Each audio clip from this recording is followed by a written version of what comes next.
Bonjour, je suis Céline Hoffman, conseillère en immobilier sur la Côte d'Azur. Et oui, j'ai la chance de vivre dans ce bel environnement. Quand on travaille dans l'immobilier, qu'on fait ce métier sérieusement, qu'on n'a pas envie de perdre de temps, ni de faire perdre de temps aux propriétaires, ni aux acquéreurs, il est très important de se faire accompagner de différents partenaires qui ont chacun leur cœur de métier. Aujourd'hui, je vais vous présenter ma partenaire finance. Le but, c'est de sécuriser ma vente.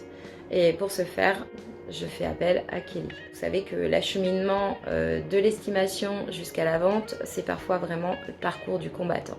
Moi, je vois avec des acquéreurs qui n'ont pas fait la démarche au préalable avant de chercher un bien, avant de faire des visites, valider le budget qu'ils peuvent octroyer pour acheter un bien.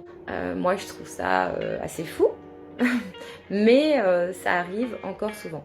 Et de même, avant de signer le moindre compromis, avant d'engager les vendeurs, les propriétaires, moi, je préfère consolider, assurer, pérenniser ma vente jusqu'au bout. Voilà, c'est mon gagne-pain. C'est aussi des propriétaires qui me font confiance, qui me donnent leur bien à vendre. Et cette confiance, je veux pas la trahir. Je veux vraiment qu'il y ait un accompagnement, qu'il y ait une notion de conseil, de service, de A à Z. Donc, dans ce sens, j'ai trouvé auprès de Kelly une partenaire idéale parce qu'elle est très pro. Elle est très bon conseil, elle s'y connaît non seulement en courtage mais aussi en montage de société. Je lui ai envoyé des investisseurs, même eux étaient surpris des conseils qu'elle a pu leur donner. Tous les clients que j'ai envoyés chez elle ont été satisfaits. Je trouvais ça sympa de vous la présenter parce que c'est vraiment quelqu'un qui vaut le détour. Elle est d'une disponibilité rarissime, elle est très réactive, elle me fait des comptes rendus mais elle fait aussi l'accompagnement auprès du client. Aujourd'hui, je vais vous emmener dans ses locaux, parler un peu d'actualité, de ce qui se passe. Puisque vous entendez pas mal parler de certaines choses comme le taux d'usure, je vous y emmène.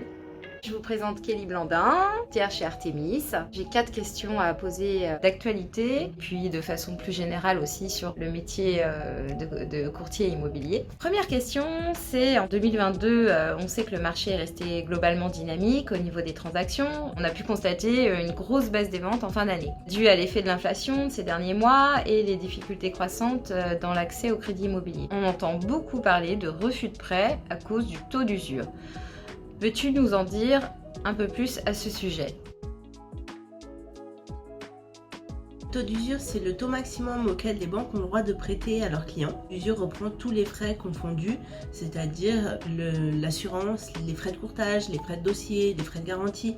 Tout ce qui est lié au prêt, tout ce qui est lié à l'acquisition est retranscrit en taux et c'est ce qui va donner le taux d'usure. Il va changer à partir du 1er février, c'est-à-dire qu'il sera recalculé tous les mois, alors qu'actuellement il est calculé tous les trimestres. Ça va donner un bol d'air aux banques qui vont pouvoir accorder plus de crédit plus facilement.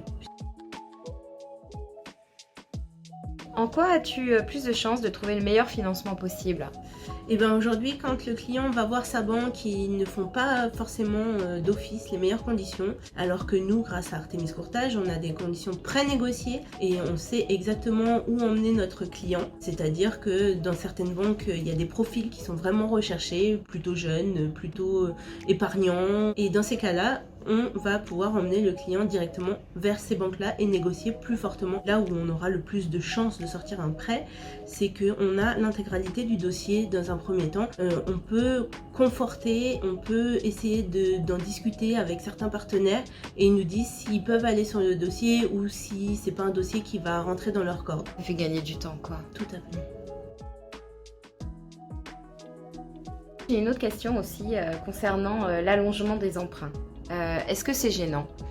Alors les crédits immobiliers s'étalent sur des périodes records. Au 3e trimestre 2022, ils duraient en moyenne 20 ans et 1 mois, soit 7 mois de plus qu'en septembre 2021. Cela permet de réduire l'endettement pour certains et pour d'autres de faire passer les dossiers en respectant les normes HCSF qui sont de 35%.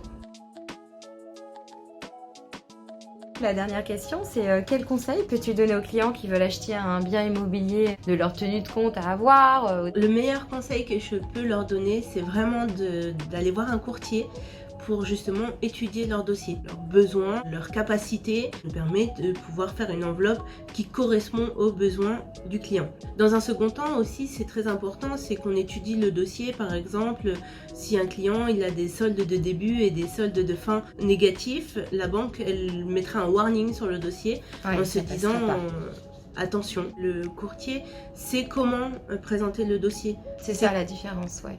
Alors qu'un client qui va simplement voir son banquier, le banquier va prendre, va noter et va pas défendre son client comme un courtier va le défendre. Merci. En conclusion, on peut dire que dans ce contexte mouvant, le but du Haut Conseil de stabilité financière est de normaliser le marché immobilier qui s'est emballé ces dernières années, où la révision mensuelle du taux d'usure va permettre l'accès aux prêts immobiliers à un plus grand nombre d'acquéreurs. C'est le moment d'acheter. C'est le moment d'acheter, de valider la capacité d'emprunt et d'investir dans la pierre qui reste, on est bien d'accord, la valeur refuge depuis la nuit des temps. Toujours, et si on regarde sur les 20 dernières années, ça a toujours été en augmentation. Bon, merci beaucoup Kelly de ce petit moment de partage. Merci Céline. Eh bien merci d'avoir suivi cette vidéo. N'hésitez pas à me laisser votre avis ou à me parler de votre expérience en commentaire et je serai ravie de savoir quel prochain sujet vous souhaiteriez aborder. Je vous souhaite une bonne journée et à très vite.